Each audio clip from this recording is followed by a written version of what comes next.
안녕하십니까 여러분. 소상공인 중소기업을 위한 산업체 단기 강좌 5번째 주제인 SNS 마케팅을 강의할 동의대학교 조상리입니다. 만나서 반갑습니다. 제가 오늘 여러분들한테 말씀드릴 내용은 어서와 SNS 마케팅은 처음이지 라는 주제처럼 SNS 마케팅을 처음 시작하시는 분들한테 기본적인 내용을 설명하고자 합니다. 근데 기본적인 내용이기는 하지만 사실은 가장 중요한 내용이기도 합니다. 중소기업의 약 75% 정도가 지금 SNS를 사용하고 있다고 합니다. 그 말은 SNS가 그만큼 대중화되었다라는 얘기거든요. 제가 이 강좌를 준비하기 위해서 블로거나 유튜브나 또는 인스타그램 다양한 어떤 통로들을 통해서 SNS 마케팅을 검색을 했었는데 주된 내용이 SNS 마케팅의 활용 팁들에 관한 내용들이었습니다. 예를 들어서 페이스북에서 팔로우북을 늘리는 방법, 또는 페이스북을 통해서 한 달 만에 1000만 원을 버는 방법 등 다양한 사용 팁들에 관해서 설명이 되어 있었는데, 문제는 거기서 제시하는 방법대로 어떤 SNS 마케팅을 했을 때 우리도 그렇게 돈을 버느냐라는 것이죠. 그거는 아닌 것 같다라는 얘기입니다. 성공한 경우도 있지만 그렇지 않은 사례도 많았던 것 같거든요. 왜 그런지를 한번 생각해 보니까 기본을 제대로 충족하지 않았다라고 판단이 되었습니다. 그래서 저는 SNS 마케팅의 첫 시간으로 SNS 마케팅을 통해서 성공을 거두기 위해서 가장 기본적이면서도 가장 중요한 그 뼈대에 관해서 여러분들한테 말씀을 드리고자 합니다. 순서는 SNS 마케팅의 정의와 함께 어떤 순서를 통해서 하게 되는지, 그리고 대표적인 사례 2가지를 말씀드리도록 하겠습니다. 자, 먼저 SNS 마케팅의 정의입니다. SNS 마케팅은 말 그대로 SNS와 마케팅의 합성어입니다. SNS는 소셜 네트워크 서비스의 줄임말로 우리말로 하면은 소셜이라고 하거든요. 소셜이라는 거는 온라인상에서 하나의 공통된 관심사에 대해서 관심을 가지고 있는 사람들끼리 상호작용을 해주는 어떤 서비스입니다.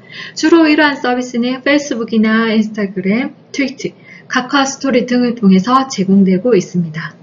마케팅은 조직이나 개인이 자신의 목적을 달성하기 위해서, 기업이 자신의 목적이다라고 한다면 대부분이 이익 창출이 되는 거죠. 즉, 기업이 이익 창출을 위해서 가치 있는 제품 서비스를 창출하고 유지할 수 있도록 시장을 정의하고,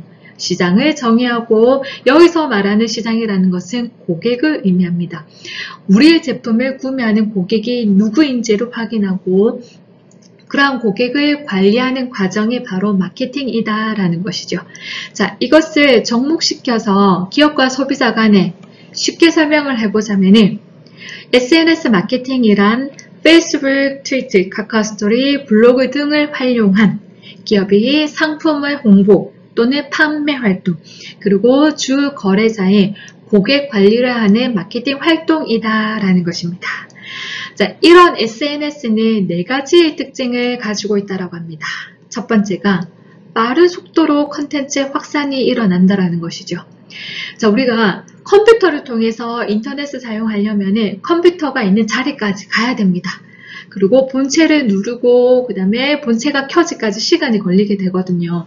이에 반해서 모바일의 등장은 쉽게 콘텐츠를 확산시키고 있다는 거죠. 모바일, 휴대폰, 우리 늘 손에 쥐고 있다는 거죠. 늘 손에 쥐고 있기 때문에 쉽게 우리는 SNS 메시지를 볼 수가 있습니다. 그 다음에 SNS에 만들어진 그 메시지들을 보면은 공유 기능 또한 잘 활성화되어 있어서 괜찮은 메시지에 다른 사람들한테 쉽게 전파하도록 만들어져 있다는 것이죠. 모바일의 등장은 콘텐츠의 속도를 굉장히 빠르게 만들고 있다고 합니다. 특히 이런 컨텐츠 등이 희노애락 등의 인간의 감정과 관련이 되어 있거나 또는 공유할 만한 가치가 있는 경우에는 그 확산의 속도가 더 빨라지고 있다는 것이죠. 자, 2번째로는 쌍방향 의사소통으로 실시간 반응 확인이 가능하다는 겁니다. 전통적인 매체인 TV나 라디오 같은 경우에는 일방적인 메시지 입니다. 그래서 메시지를 던지고 나서, 즉 소비자가 광고를 보고 나서 그 광고를 좋아하는지 또는 싫어하는지 기업이 바로 확인이 안 된다라는 것이죠. 근데 SNS 같은 경우에는 예를 들어서 페이스북은 어떤 메시지를 던졌을 때 클릭수라든지 아니면은 조회수 또는 좋아요 수 또는 뭐 공유하는 수 그런 걸 통해서 메시지에 대한 소비자의 반응을 바로 확인할 수 있다는 겁니다. 특히 이 좋아요라는 메시지에 대해서 기업은 조금 관심 깊게 볼 필요가 있거든요. 좋아요라는 말은 그 메시지에 대해서 소비자가 긍정적인 생각, 긍정적인 태도, 선호도를 가지고 있다는 겁니다. 이것이 왜 중요하느냐? 우리의 구매 행동을 살펴보면 소비자들은 싫어하는 제품을 구매하지는 않는다라는 거죠. 좋아하는 제품에 대해서 소비자의 구매 가능성을 우리가 생각해 볼 수가 있거든요. 소비자가 좋아한다, 그 구매 가능성이 있다라는 겁니다. 그래서 우리가 행동을 예측하기 위해서는 소비자의 태도를 살펴보는 이유가 바로 이러한 이유 때문이다라는 겁니다. 좋아요라고 소비자가 클릭했다면 그 메시지에 대해서 구매 가능성을 가지고 있는 잠재 고객들이다라는 것이죠. 그러니까 기업은 이러한 고객을 타겟층으로 한번 고려해 볼 필요가 있습니다. 그 다음에 쌍방향의 의사소통이 가능하다라는 것이죠. 자, 기업이 어떤 메시지를 업로드했을 때 소비자들이 댓글을 달게 됩니다. 이게 바로 상호작용이 일어난다라는 것이죠. 자, 그 다음에 이런 상호작용을 우리가 조금 더 길게 한번 생각해 보자면은 기업이 올린 글에 소비자가 댓글을 달고 또는 소비자가 올린 글에 그 기업주가, 사업주가 또는 사장님이 어떤 이용해줘서 고맙습니다 라는 댓글을 달게 된다면 이거는 제품에 대한 또는 점포에 대한 소비자의 호감도를 상승시키는 하나의 방법이 된다라는 것이죠.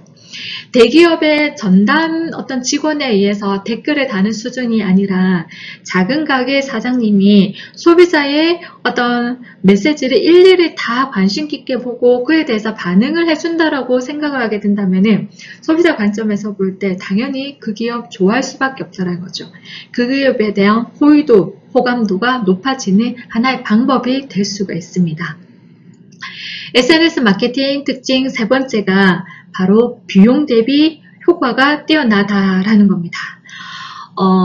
대기업처럼 자본이 많은 기업들 같은 경우에는 TV 광고, 라디오 광고, 신문 광고, 잡지 광고들 다양한 마케팅 활동을 할 수가 있습니다. 하지만 자본력이 약한 중소기업이나 자영업자들 같은 경우에는 다양한 마케팅 활동을 하는 데 있어서 제약이 있다는 것이거든요. 하지만 SNS 마케팅에서는 메시지 하나 올리는데, 글 하나 올리는데, 이미지 하나 만드는데, 짧은 동영상 하나 만드는 데 있어서 많은 자본을 요구하고 있지는 않다라는 것이죠. 근데 잘된 컨텐츠 같은 경우에는 전파력은 또 굉장히 뛰어나더라는 겁니다. 영상 하나에 2억 원 매출 달성할 수 있다라는 것이죠. 중소기업 측면에서 봤을 때 투자 대비 굉장히 큰 효과를 볼 수 있는 아주 좋은 매체가 될 수가 있다라는 겁니다. 그래서 대기업보다는 중소기업들한테 SNS는 좋은 대안이 될 수가 있다라는 것이죠. 비용 대비 효과가 뛰어나다는 것이고, 그 다음에 네 번째가 정확한 타겟층을 설정할 수 있다는 겁니다. 페이스북 같은 경우에는 광고를 낼 때 이제 타겟층을 설정할 수가 있습니다. 예를 들어서 우리 매장의 중심으로 5km 이내에 있는 20대에서 30대 여성들한테 광고를 보여주시오라고 설정할 수 있다는 거죠. 우리가 플랜카드를 들고 광고를 할 수도 있지만 수많은 플랜카드에서 우리 브랜드가 노출되기는 쉽지는 않거든요. 근데 이때 SNS에 특히 페이스북 같은 경우에는 타겟층을 구체적으로 제약시키면서 집중적으로 노출할 수가 있다는 겁니다. 수많은 사람들한테 그냥 보여지는 메시지가 아니라 우리 제품이나 서비스에 관심을 사는 소비자들을 집중적으로 그들한테 메시지를 노출시키는 것이 보다 효과적인 방법이 될 수가 있습니다. 이것이 SNS 마케팅의 특징입니다. 자, 그 다음에 두 번째가 SNS의 마케팅 하는 이제 과정입니다. 우리가 SNS의 마케팅이 무엇인지를 확인했는데 이제 어떤 순서를 통해서 하느냐라는 것이죠. 자, 이것이 본 내용의 어떤 핵심적인 본 강좌의 핵심적인 내용이라고 볼 수가 있습니다. 기업이 SNS 마케팅을 하기 위해서 제일 먼저 해야 되는 것은 우리의 고객이 누구인지를 확인하셔야 된다는 거죠. 우리의 고객, 우리가 목표 고객 또는 타겟이라고 얘기를 합니다. 제가 여러분께 당신의 고객은 누구입니까? 라고 여쭤봤을 때 우리 고객은요 10대에서 19 사이의 여성들로서 패션을 좋아하고 맛있는 거 먹는 거를 좋아하고 친구들과 수다 떨기를 좋아하고 그다음에 부산에 거주하고 등등 소비자의 특성에 대해서 구체적으로 나열을 가능하다면 이건 고객 정의가 잘 된 경우입니다. 그런데 막연하게 우리는 20대 30대 여성요 또는 40대 50대의 남성이요 이렇게 애매모호하게 얘기를 한다면 고객 정의를 다시 하실 필요가 있다는 것이죠. 고객 정의가 잘 된 경우에는 그들이 무엇을 원하는지를 바로 파악할 수가 있습니다. 하지만 고객 정의가 명확하지 않은 경우에는 그들이 무엇을 선호하는지 당연히 파악하기가 힘들고 그러한 욕구를 충족시킬 수 있는 제품 서비스 만드는 데 있어서도 한계가 있을 수 있습니다. 자, 제가 앞서서 타겟팅을 설정을 해야 된다라고 했는데 구체적으로 우리 고객은 어디에 살고 나이는 어떻게 되고 성별은 어떻게 되고 그들의 관심사는 무엇이고 어떤 패턴을 가지고 있는지를 구체적인 정보를 여러분들이 파악하고 있다면 고객 연상을 쉽게 할 수가 있다는 것이죠. 자, 고객의 정의를 내릴 때는 제가 조금 전에 말씀드린 내용을 토대로 해서 구체적이고 세밀하게 설정해야 된다고 합니다. 자, 고객의 이미지를 구체화시키는 데 있어서 아주 쉽게 적용할 수 있는 기법이 바로 페르소나 기법입니다. 페르소나 기법이라는 거는 우리가 설정한 그 고객의 대표적인 가상인물이라고 생각하시면 되거든요. 예를 들어서 지금 오른쪽에 보시면 한 소녀가 있습니다. 이 소녀 특성을 볼까요? 유행에 민감한 10대 소녀이다라는 거죠. 서울에서 부모님과 거주하고 있고 멋내기를 좋아하며 패션에 관심이 많다. 또래들로부터 멋지다라는 말을 듣기를 좋아한다. 부모님으로부터 정서적, 경제적 지원을 많이 받고 있다. 활동적이고 많은 캐릭터를 잘 그린다. 라는 구체적인 특징이 나왔을 때 막연하게 10대 소녀라고 얘기하는 경우보다 이 아이의 이 타겟이 어디에 관심을 가지고 있는지 를 쉽게 연상할 수 있다는 거죠. 관심사가 파악이 되면 그들이 선호하는 제품 서비스를 창출하는 데 있어서도 아이디어를 쉽게 얻을 수 있다는 겁니다. 당연히 소비자의 관심사와 관련된 제품 서비스를 만든 경우 소비자들한테 어필하기도 훨씬 더 유리할 수가 있다는 거죠. 그래서 우리가 SNS 마케팅을 하기 위해서 제일 먼저 여러분들의 제품을 또는 여러분들의 서비스를 이용할 고객이 누구인지를 인구 통계적인 정보를 통해서 명확하게 구체적으로 정의하셔야 된다는 겁니다. 근데 우리가 고객 정의를 할 때 신경을 써야 되는 하나의 집단이 있는데 바로 이해관계자입니다. 이해관계자는 누구냐면은 구매에 영향을 미치는 집단이다라는 얘기거든요. 즉, 타겟은 0에서 5세의 아이들입니다. 근데 타겟은 0에서 5세의 아이들이지만 가만히 보면 그 아이들이 이용할 제품은 엄마들이 사는 경우가 많다라는 거죠. 그럼 이 타겟의 범위에는 엄마도 포함을 시켜야 된다는 거죠. 50대의 남성이 타겟입니다. 근데 50대의 남자분들은 제품을 구매를 할 때 와이셔츠를 살 때, 바지를 살 때 아내의 의견을 듣는 경우가 많다라는 얘기거든요. 아내가 그 제품 구매에 영향을 미치는 이해관계자이다라는 거죠. 그러면 그런 경우에는 아내 또한 타겟층에 포함을 시키셔야 된다라는 겁니다. 이런 이해관계자들을 놓치게 된다면은 제품을 아무리 잘 만들었다 하더라도 소비자들한테 노출이 되지 않기 때문에 문제가 있을 수 있다는 것이죠. 자, 고객이 확인이 되었다면 그 다음에 할 일은 그들의 니즈가 무엇인지를 파악하셔야 됩니다. 우리 고객의 욕구는 무엇인지, 우리 고객들이 충족되지 않는 욕구는 무엇인지를 파악하셔야 된다는 거죠. 그리고 그러한 욕구를 충족시켜줄 수 있는 제품과 서비스를 이제 만드셔서 구체적으로 어필을 하셔야 되는데 이때 어필하기 때 소비자의 관점에서 어필하실 필요가 있다는 겁니다. 우리 기업 입장에서 볼 때는 좋은 제품이 있는데 이것이 소비자가 생각할 때도 좋은 제품으로 지각을 해야 된다는 얘기거든요. 그러니까 소비자가 이해할 수 있는 그런 관점에서 조금 구체적으로 기능적, 심리적, 쾌락적, 경제적 혜택 등으로 표현하는 것이 좋다라는 겁니다. 예를 들어서 우리 제품이 단지 품질이 좋다라고 표현하는 것보다 품질 좋은 것이 왜 소비자들한테 좋은지를 표현해야 된다는 거죠. 우리가 싸다라고 하는 것이 싼 제품이 왜 소비자들한테 좋은지, 왜 소비자들한테 중요한지를 어필하게 된다면 소비자들이 훨씬 더 제품에 대해서 그 가치를 크게 지각할 수 있다는 겁니다. 품질이 좋았을 때, 예를 들어서 의류의 경우를 살펴보게 된다면 품질이 좋은 경우 소비자들 오래 쓸 수 있다는 거죠. 그 다음에 제품의 용도가 다양한 경우 언제 어디서나 다 입을 수 있다는 겁니다. 통신사 같은 경우에는 품질이 좋다라고 했을 때 언제 어디서나 잘 터진다라는 얘기거든요. 그럼 언제 어디서나 잘 터진다라는 것이 왜 중요하냐? 와이파이 터지지 않아가지고 내가 지금 일이 처리 안 되는 경우가 있다는 거죠. 얼마나 짜증이 나고 얼마나 불편합니까? 그런 불편함을 해결해 줄 수 있다는 거죠.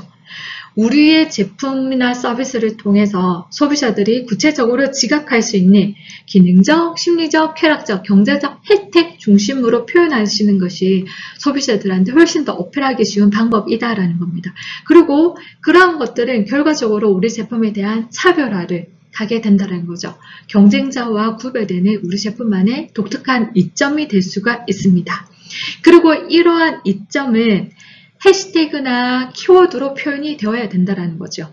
자, 해시태그는 뭐냐면은 우리 샵이라고 얘기를 하죠. 샵이라는 단어에 특정 단어를 이제 붙여서 설정하게 되면은, 예를 들어서 제가 샵하고 서면 맛집 하게 되면은 인스타그램에서 서면 맛집과 관련된 모든 정보들이 한눈에 다 노출이 된다라는 겁니다. 이때 우리 브랜드가 많이 노출이 되어야 된다라는 거죠. 즉, 우리 브랜드가 해시태그를 검색했을 때 그 해시태그를 장악할 수 있는 차별적인 능력을 가지고 있어야 된다라는 겁니다. 그것은 키워드로도 표현이 될 수가 있습니다. 자, SNS 마케팅의 첫 번째, 주요 고객을 확인하고 그들의 니즈가 무엇인지를 파악하는 것입니다. 자, 이것 두 번째인 컨텐츠로 제작해서 소비자들한테 보여드려야 된다는 것이죠. 제가 가만히 생각해 보니까 네이버를 또는 다음을 또는 구글을 보는 경우는 주로 목적을 가지고 제가 검색을 하는 경우가 많더라는 거죠. 예를 들어서 지금 제가 올해 여름 때 말레이시아로 휴가를 가려고 합니다. 그럼 말레이시아 휴가를 가야 된다는 목적을 가지고 있다는 거죠.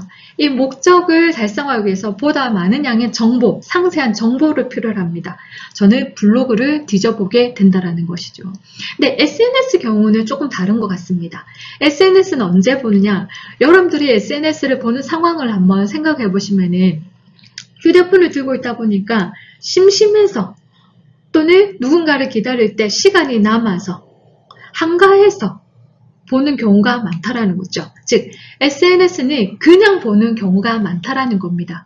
그냥 보는 경우에 있어서 소비자들을 눈에 띄는 메시지를 만들지 않으면 이거는 소비자의 구매를 자극시킬 수가 없거든요.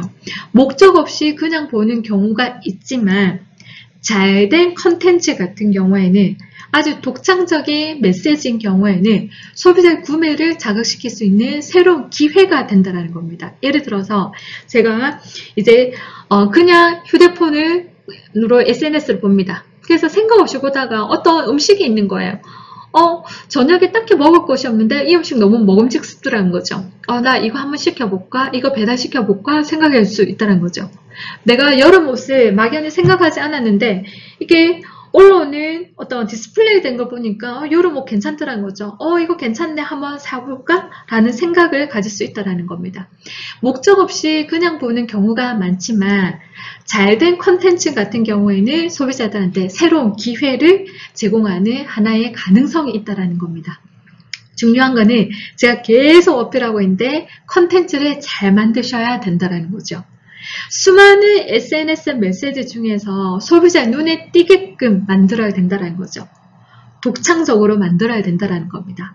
비주얼 갑으로 만들어줘야 된다는 거죠. 파격적이거나 소비자들한테 희노애락을 건드릴 수 있는 그런 컨텐츠 같은 경우에는 수많은 광고들 중에서 소비자 마음을 확 사로잡을 수가 있습니다. 수많은 광고들 중에서 소비자들한테 매력 포인트를 제공해줘야 된다는 거죠. 차별적인 메시지를 던져야 된다는 것인데, 이때 잘된 컨텐츠는 사업주가 만들어서 이제 SNS에 올릴 수도 있습니다. 근데 또 다른 방법이 뭐냐면은 소비자 스스로가 그 SNS에 올리도록 만들 필요가 있다는 거죠. 이때의 전파력은 정말 대단하다고 합니다. 예를 들어서 이거는 이제 제가 어떤 음식점에 가서 찍은 사진이거든요. 제가 이거를 왜 찍었냐면은 제가 친구의 SNS를 보다가 친구의 SNS에 가성비 값 사진으로 이게 올라와져 있더라고요. 이게 왜 가성비 값이냐면은 제 친구가 어떤 음식점에 가서 찍은 사진인데 지금 여기 티본 스테이크라고 합니다. 이 스테이크 이름이 티본 스테이크인데 T자 모양의 스테이크거든요. 근데 큰 접시의 반을 차지할 정도의 굉장히 크다라는 거죠. 근데 요것뿐만 아니라 그 옆에 보면은 랍스타까지 있습니다. 랍스타도 이게 지금 레몬에 가려 있는데 살이 꽉 차 있더라 얘기거든요. 스테이크의 양도 많고 거기에 랍스타까지 들어가 있습니다. 우리 일반 레스토랑에 가면은 돈 좀 줘야 된다는 거죠. 근데 가격 3만원대이더라는 거죠. 물론 이게 멤버십 조금 할인을 받긴 받았지만 3만원대에 이거를 먹을 수 있다는 것을 우리가 생각할 때 우와 최고라고 표현할 수가 있더라는 겁니다. 그러니까 비주얼로 화려하게 하거나 아니면은 매력 포인트, 차별적인 이런 것을 제공하게 되면은 소비자 스스로가 우와 하면서 사진을 찍게 되고 사진 찍어서 내 SNS에 올리게 돼요. 그러면 그 관심 있는 많은 친구들이 그 메시지를 보면서 야 여기 어디야? 나도 갈래? 가르쳐줘 라는 글을 달게 됩니다. 그러면 그거 보고 또 우리 그 친구들은 그 가게를 찾아가게 되더라는 거죠. 저 또한 그런 기회를 통해서 이 점포에 가게 됐었거든요. 그래서 제가 찍은 사진입니다. 소비자 주도하에 SNS 메시지를 올릴 필요가 있다는 거죠. 자, 그럴 때 파급력이 친구 꼬리를 물고 전파력이 굉장히 커진다라고 볼 수가 있습니다.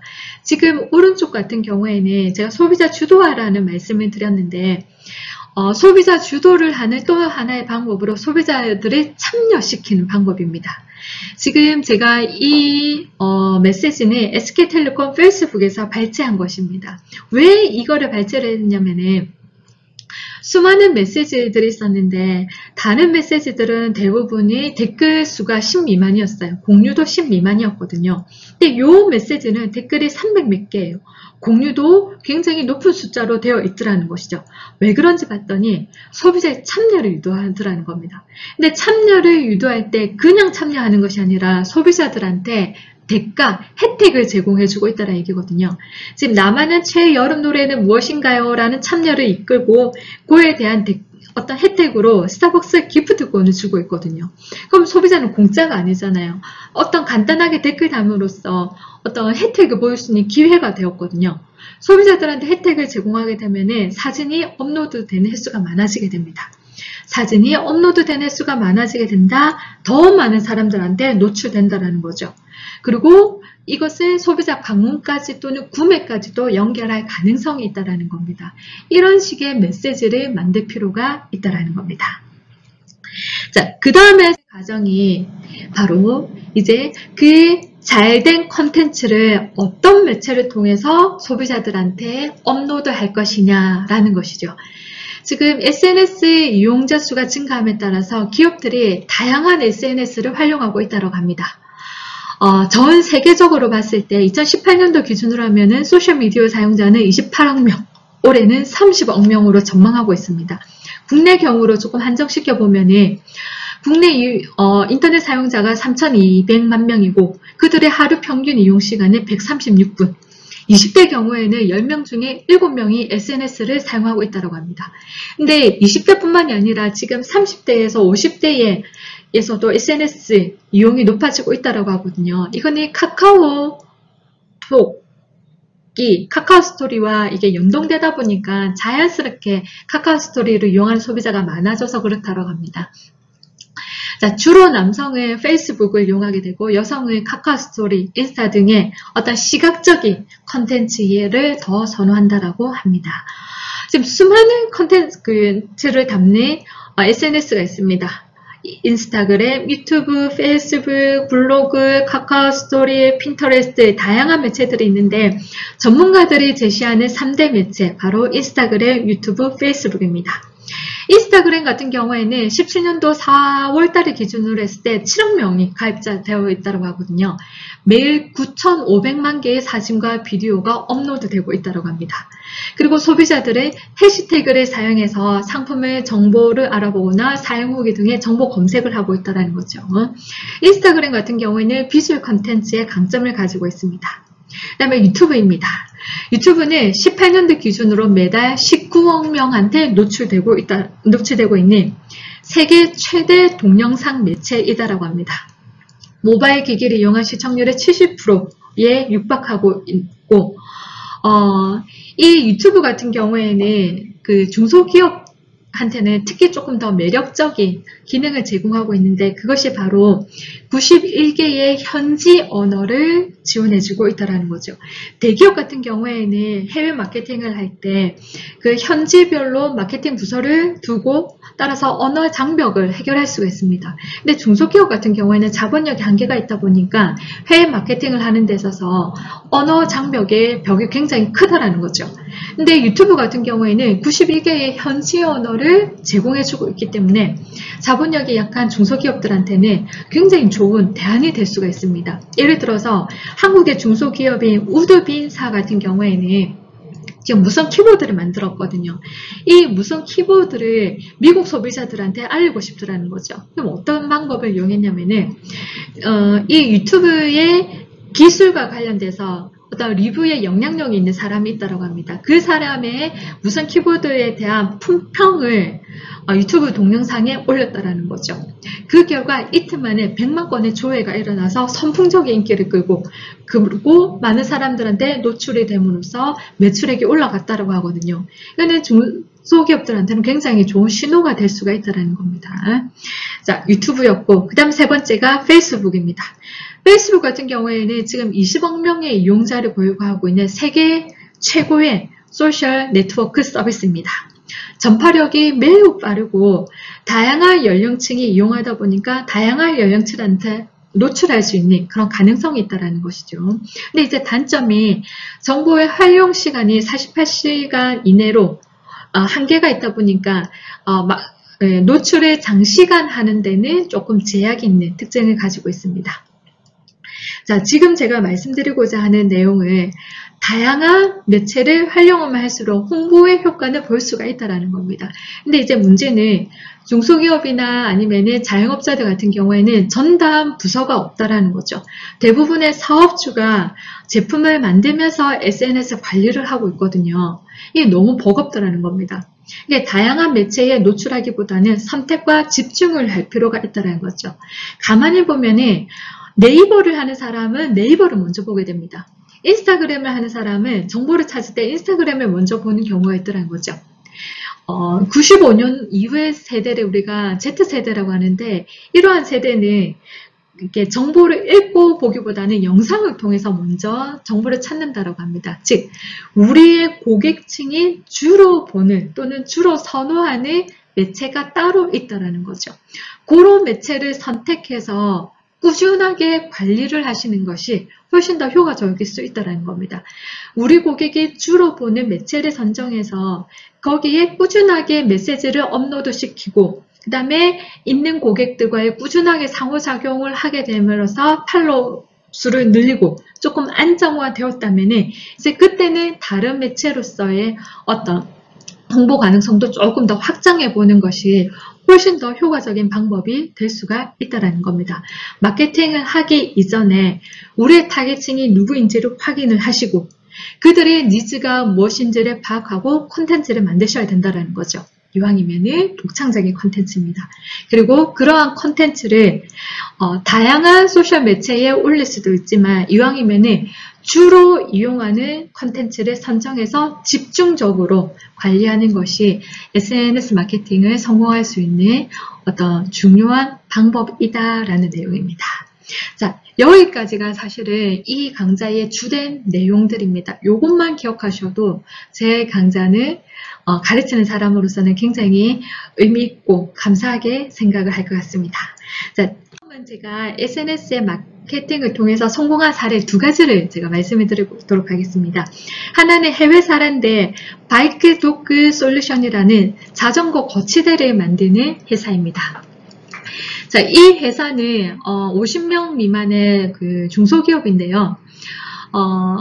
도난 위험 때문에 교통수단으로 자전거 구입을 꺼리는 고객들이 많다라는 것을 깨닫고 자전거 거치대가 필요하다라는 어떤 메시지를 알리기 위해서 동영상을 만들었습니다. 어떻게 동영상을 만들었었냐면은 몰래 그 런던의 한 번화가에 몰래 카메라를 설치하고 연기자가 자전거를 훔치고 이를 사람들을 외면하는 모습을 촬영을 했다라는 거죠.